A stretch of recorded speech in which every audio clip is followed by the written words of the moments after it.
Vous les avez probablement déjà remarquées dans les rues de Montréal, les toutes premières trottinettes électriques sont arrivées.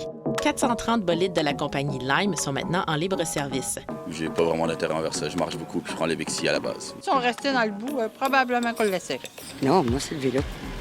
Mais ça va faire beaucoup, là, mais je pense qu'il va falloir, à un moment donné, s'habituer aux tripoteurs, vélos, trottinettes. Les trottinettes ont une vitesse maximale de 20 km/h et le port du casque est obligatoire pour les utiliser. Contrairement à plusieurs municipalités américaines et européennes, rouler sur le trottoir est strictement interdit à Montréal. Les trottinettes doivent donc circuler dans la rue et sur les pistes cyclables. C'est quelque chose qui va plus vite que la plupart des vélos sur les réseaux cyclables actuels. Ça va être évidemment à surveiller au niveau des comportements des gens qui utilisent les trottinettes. Par ailleurs, le coût d'utilisation des trottinettes pourrait freiner les ardeurs des usagers. À 30 cents la minute, certains experts pensent que ce sont davantage les touristes qui vont en profiter.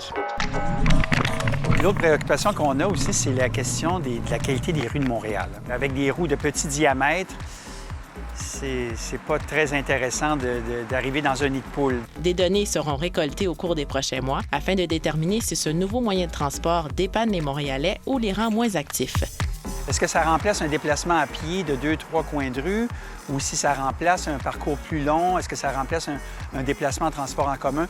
Donc, tout ça va faire en sorte qu'au cours de la première année d'usage, on va voir est-ce que c'est vraiment bénéfique pour Montréal. On peut rouler en trottinette électrique du 15 avril au 15 novembre. Rebecca Salomon, Météo Média, Montréal.